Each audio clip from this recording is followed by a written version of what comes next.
everybody, Gurmy's Coaster Yard here, and in today's episode of Germanator Studios, we are going to be fixing the volcano we started in the last episode, and I think it ends up turning out really nicely. So, we had a really decent volcano, I thought, by the end of the last episode, and then we went and messed it all up by putting in that little service platform, which I think in theory, I really like the idea, but it just did not work in practice. And it also took up a lot of space, more than I really wanted the volcano to take up in the end. So here you can see me going through, um, and I was doing a little more work on that current design, but I decided I was just going to basically go like a butcher and hack off all the extra stuff I didn't like and just leave the nice portion on top.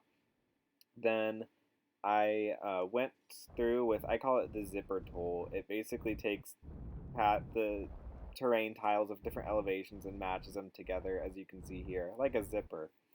And I went through and did that, and already the volcano looks a lot better, just shape-wise. But I went through with some of the elevation tools and just changed it enough to make it look a little more natural and rough and a little less even, a little less square. And what we come up with in the end, I thought worked really great, and it looks a lot more like a real volcano. And right now, I'm going with a border with the terrain painter, and basically, I'm just doing that so I know where the edges of the volcano are that I want to paint. And you can see I painted the whole thing with the concrete, and that was just so I could see the contrast of the layers I was using. So I started with a dark rock colored layer, and then I worked my way up to the medium and then a lighter layer. And the top layer I thought looked very ashy, which I thought was fitting for a volcano, especially for the very top of it. And I like the way that gradient turned out.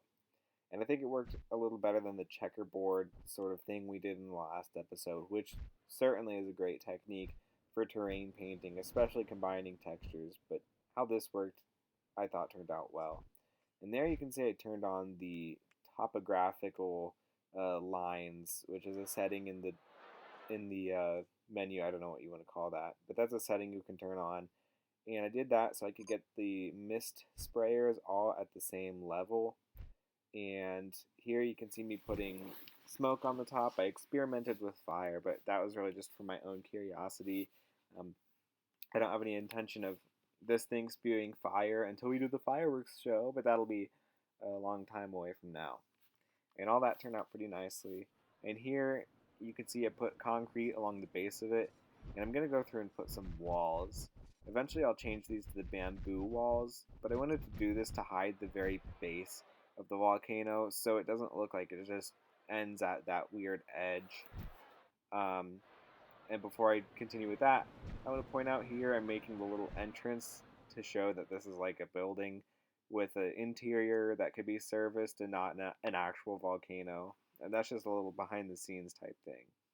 Anyhow, I really wanted to mask the base of this volcano, and you'll see later on, I won't review too much now, but we do even more to mask the base of it, because in my idea is that if we can hide the base of it, we can remove the sense of how far away the volcano actually is.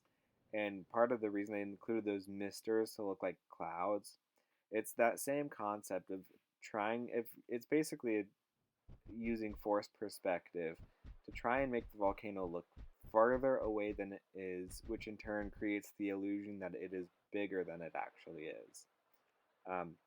And hopefully you'll agree with me that it turned out well in the end. But right here, talking about that little service area at the base of the volcano, I just put some guardrails along the base of it so no one trips and scrapes up their elbows on the volcano or whatever.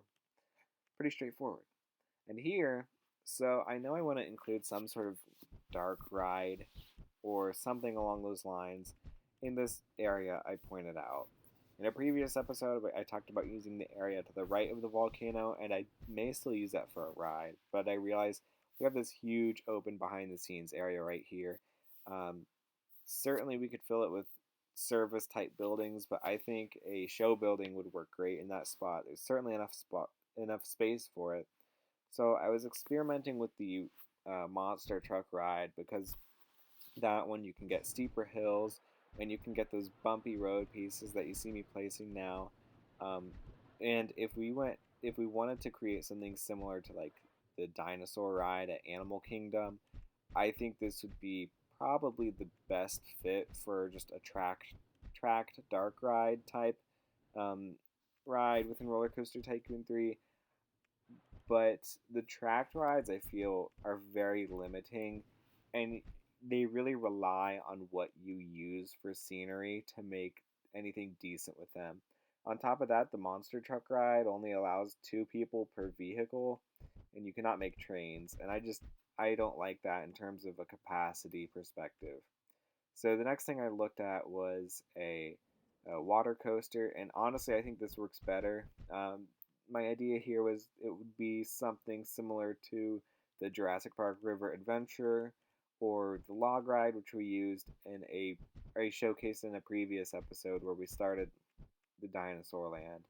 Um, Again, I just don't like the way this works because I would want to have a dark ride portion, and it's impractical to do that with the water coaster because the lift hills can't go around turns, and it just wouldn't work the way I want it to.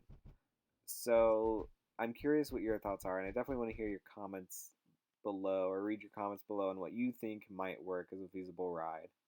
But until we decide that, I decided to start working on the rest of the area.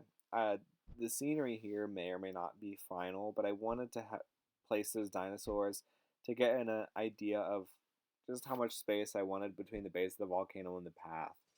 And I wanted to have that line of foliage between the fence and the path, as well as a line of scenery or maybe more foliage in the end, depending on what we decide, just to really distance the guest from the volcano, from the base of the volcano, so that way they can really look up towards it and not like up at it from the base, and just to help sell the illusion of it being big.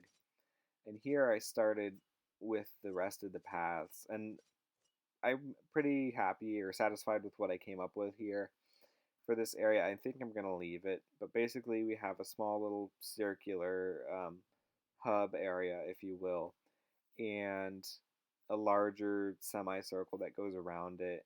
And I would like to try and figure out some more buildings or just scenery to place in here. I definitely want this to be something that feels like it can be explored and less of something that feels like it's just a big flat space of paths. So I would like to include more buildings in the end and not do like a flower bed type deal. But you do see me doing my standard planter along here.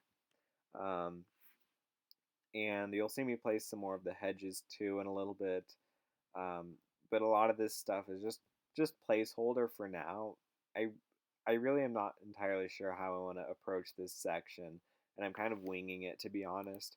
Um, but as it stands, I do like the direction it's going, and I do think we're gonna have something pretty fun in the end. And then, yeah, here you can just see me finishing the planters. I've gotten to that point again where I feel like I've run out of things to talk about, and this is only like a 10-minute episode too. So, think. Okay, so here you can see me going along the base. I alluded to this earlier about masking the base of the volcano. So I went through with the giant fern pieces from the dinosaur scenery, or the dinosaur plants, I guess. Didn't care for how those turned out, so I went back and used the giant fern 2 piece, and that one, because it has more height to it, I think that worked better, and I think you'll agree with me when you see it from that flat angle. It helps to mask the base, and it also helps to constrict. I don't know if constrict is the right word, but it helps to change your depth perception. The way I look at it is almost as if that could be an entire forest or jungle and not just big ferns, but like several palm trees deep, I guess, of space between you and the volcano. And I think it works pretty well to mask the base and to make the volcano look like it could be further away.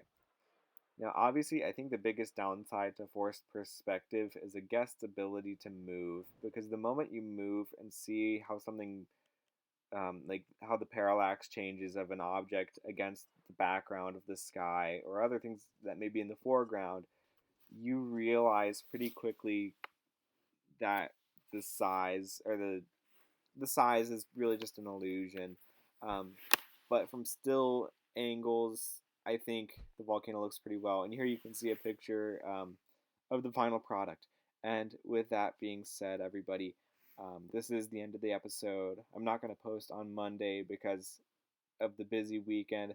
So I just wanted to wish you all a very Merry Christmas and God bless. I'll see you guys in the next episode. Goodbye.